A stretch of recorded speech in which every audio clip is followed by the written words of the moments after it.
अस्सलाम वालेकुम, welcome to Adil world. तो उम्मीद है आप सब लोग ठीक होंगे। तो आज मेरी सिस्टर का है टेस्ट, हम उसको टेस्ट दिलवाने जा रहे हैं और आगे का कोई प्लान सेट नहीं किया, लेकिन आपको रास्ते में साथ साथ सब दिखाएंगे और उम्मीद है बहुत मज़ा आएगा आपको इस वीडियो में। तो इस वीडियो को ज़रूर एंड तक देखिएगा।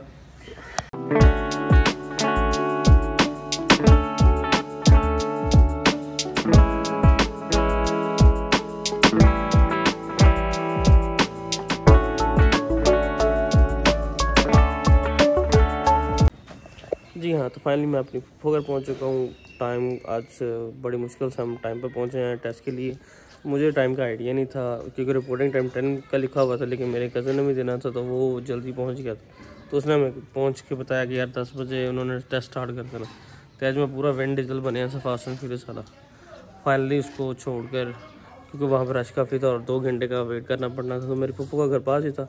तो हमने सोचा क्यों ना यार फुफो घर चले और वहाँ जाकर कुछ रेस्ट करते हैं, कुछ नाश्ता शास्ता करते हैं। और लोहरी का नाश्ता आपको पता है कैसा होता है, तो हमने सोचा क्यों ना थोड़ा तो नाश्ता कर लिया जाए। करना मैं जोगदा नहीं पे साड़ी नींदर ही नहीं खोलती हैं।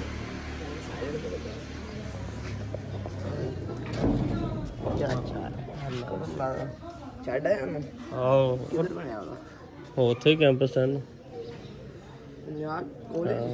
वो ऑफिस सेंटर के पास।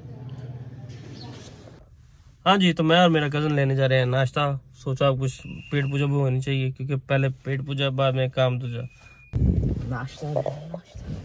तो मैंने पता जाना किधर।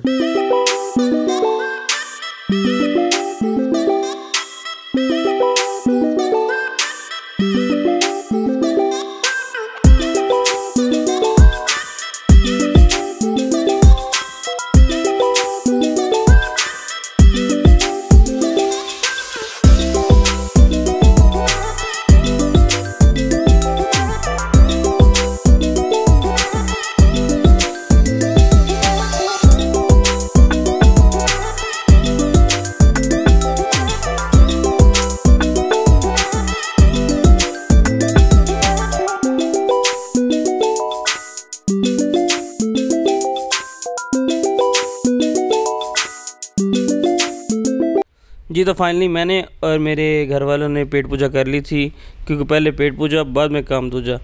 मैंने काफ़ी ठीक ठाक खाने के बाद सोचा यार क्यों ना अब टाइम हो गया और अपनी सिस्टर को लेने जाया जाए। मैं और मेरा कज़न निकल पड़े अपनी सिस्टर को लेने के लिए, जो थी पंजाब कॉलेज में, क्योंकि उसका आज लैट का टेस्ट था।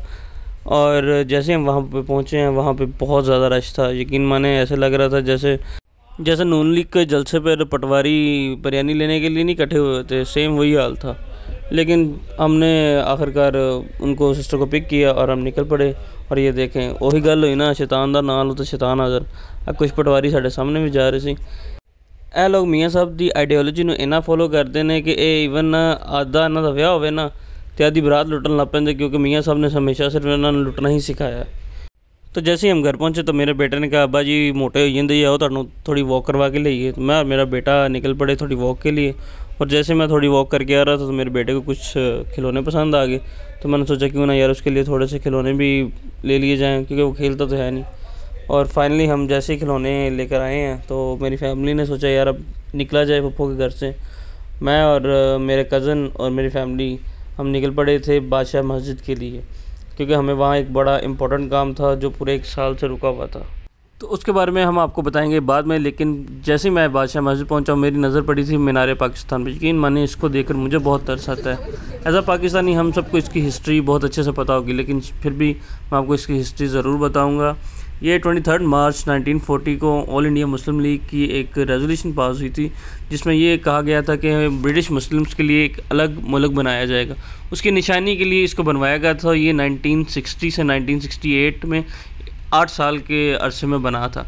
लेकिन यकीन माने ये बना तो इसलिए था कि मुसलमान यकजा होकर रहेंगे एक अलग रियासत में, और वो रियासत इस्लामी कवानीन पर मबनी होगी और यहाँ पे मुसलमान एक दूसरे की हेल्प करेंगे। लेकिन यकीन माने पहले पाकिस्तान का मतलब क्या था, ला इलाहा इल्लल्लाह मोहम्मद रसूलुल्लाह। और आजकल का पाकिस्तान का मतलब क्या बना दिया गया, हुकूमत में आओ, अपनी प्रॉपर्टी बनाओ और लंदन को चले जाओ। ये तो पाकिस्तान का आजकल का मतलब बन गया है। और ऐसे ही मीनार पाकिस्तान आजकल एक पिकनिक पॉइंट, लोंडे लपाड़ों के लिए समझ लें एक पूंडी का ज़रिया, और कई लोगों के लिए ये स्कैंडल की जगह है, जहाँ पे लोग अपना स्कैंडल प्लान करके स्कैंडल बनाते हैं। पिछले 1 साल में ये हुआ था, आप सब जानते होंगे।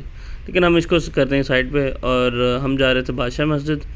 तो चलिए आज अब मैं आपको थोड़ा सा बादशाह मस्जिद के बारे में भी बताऊंगा और मेन रीज़न यहाँ पे आने का वो भी बताऊंगा। लेकिन पहले मैं आपको मिलवाता हूँ यहाँ के छोटे छोटे नवाज शरीफों से, जो यहाँ पे ब्लैक शूज़ों की हिफाजत करते हैं। समझ तो आप गए होंगे। चलिए आपके लिए वो सरप्राइज़ खोल ही देते हैं, जिस वजह से, जिस मेन रीज़न की वजह से मैं और मेरी फैमिली यहाँ पे आए थे। और वो मेन रीज़न ये थी कि आज से 2 साल पहले मेरे सर पर एक मुसीबत यहीं डली थी। सॉरी, आई मीन मेरी शादी हुई थी। ये मेरा व्लॉग मेरे बुढ़ी ने वेला तो मैंने आज बाहर सोना पहना, क्योंकि यहाँ पे मेरा निकाह हुआ था और उस निकाह के मनाज़र भी आपको कुछ दिखाते हैं। तो यहाँ पर मेरे निकाह वाले दिन मेरी मदर ने दुआ की थी कि अगर अल्लाह पाक मेरे बेटे को अगले साल एक प्यारा सा फूल अदा करेंगे तो वो यहाँ कर नवाफिल अदा करेंगे। और अल्लाह पाक ने हमारी सुनी और अगले साल ही मेरे घर एक प्यारा सा फूल पैदा हुआ, आज़ल, जिसको आप जानते हैं सब लोग, जो आपको स्क्रीन पे भी नज़र आ रहा है, नटखट सा। और अल्लाह का बड़ा शुक्र है, लेकिन हमें काफ़ी टाइम लग चुका था, हम ये प्रॉमिस पूरा नहीं कर पा रहे थे, कुछ मसरूफियात ऐसी हो गई थी। बट हमने आज सोचा यार अब आए हैं तो आज वो प्रॉमिस पूरा करके जाएंगे। तो मैंने यहाँ पर आकर नवाफिल अदा किया और अपने अल्लाह का शुक्र अदा किया अब इस प्यारे से फूल के लिए। चलिए अब आपको हम थोड़ा सा बादशाह मस्जिद के बारे में, इसकी थोड़ी सी हिस्ट्री भी बताते हैं। काफ़ी लोगों को पता होगी, लेकिन चलिए कुछ हम भी बता देते हैं। तो ये मस्जिद मुग़ल बादशाह औरंगज़ेब आलमगीर ने अपने दौरे हुकूमत में बनवाई थी। तो ये मस्जिद मई 1671 से लेकर अप्रैल 1673 के दौरान बनी थी और इस मस्जिद को बनने में ऑलमोस्ट 2 इयर्स लग चुके थे। इस मस्जिद को बनाने में 25 से 30 हज़ार लोगों ने अपनी खिदमत सर अंजाम दी थी। और ये मस्जिद इंडिया में जो मौजूद दिल्ली के अंदर जामिया मस्जिद दिल्ली है, इससे बहुत मुशाबत खाती है, क्योंकि वो भी मुग़ल बादशाह ने ही बनवाई थी और वो भी ऑलमोस्ट इसके सेम है। ये वर्ल्ड की 7th बिगेस्ट मस्जिद में भी शुमार होती है और पाकिस्तान की कहा जाए तो दूसरी सबसे बड़ी मस्जिद है फैसल मस्जिद के बाद। और कहा जाता है कि इसके अहाते में तकरीबन 1 लाख लोग नमाज बर वक़्त पढ़ सकते हैं। और मस्जिद के बिल्कुल सेंटर के अंदर एक वज़ू के लिए जगह बनाई गई थी, लेकिन आजकल वो बंद कर दी गई है और उसके साइडों पर खारदार तारें लगा दी गई हैं, क्योंकि पाकिस्तानी बच्चे तो हटते नहीं हैं शरारतें करने में, जैसे मेरा बेटा कर रहा है। और आपको जान के बड़ी हैरानी होगी कि इस मस्जिद में को बनाने के लिए जो पत्थर इस्तेमाल हुआ था उसको संगे सुर्ख कहा जाता है, मतलब सुर्ख कलर का पत्थर था। इस मस्जिद के इतराफ़ में टोटल 4 मीनार हैं, जिनकी लंबाई 196 फीट है और इस मस्जिद के ऊपर 3 गुंबद बनाए गए थे। चलें अब स्टडी की क्लास करते हैं यहीं पे ख़त्म, हमें आप लोग ज़्यादा बोर ना हो जाए। मैं कहता थे पढ़ाना है, बस आपकी इन्फॉर्मेशन के लिए सोचा कि बता दिया जाए ये चीज़ें। और इसके बाद मेरा बेटा गोल गोल रानी खेलना शुरू हो गया। हमें यहाँ पर आए काफ़ी टाइम हो चुका था और हमें लग चुकी थी काफ़ी भूख और बहुत ज़ोरों से लगी हुई थी। तो हमने सोचा यार अब कुछ ना कुछ खाने पीने के लिए देखा जाए। तो मैं और मेरी फैमिली फिर यहाँ से बाहर निकले और बाहर निकलते ही हमें रेस्टोरेंट्स नज़र आए, लेकिन मैं ज़्यादातर रेस्टोरेंट हवेली रेस्टोरेंट जो यहाँ का है वहाँ पर जाना पसंद करता हूँ। और वो आपको सुन के ये भी हैरानी होगी, वो भी एक 100 साल पुरानी हवेली के अंदर इन्होंने रेस्टोरेंट बनाया और जो आहिस्ता आहिस्ता हर साल कोई ना कोई न्यू उसकी रेनोवेशन वगैरह करते हैं और वो आए दिन ही नया ही मंजर पेश करता है। और उसका सबसे मज़ेदार चीज़ है उसका जो बादशाह मस्जिद का व्यू है शाम के अज़ान के वक्त, ये बहुत ही दिलकश मनाजर पेश करता है। तो इसके बाद हमने कुछ खाना ऑर्डर किया और पोजिंग शोजिंग की। चलिए आपको भी दिखाते हैं।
ये भी शख्सियत आई, ये मेरी तस्वीर लाई है।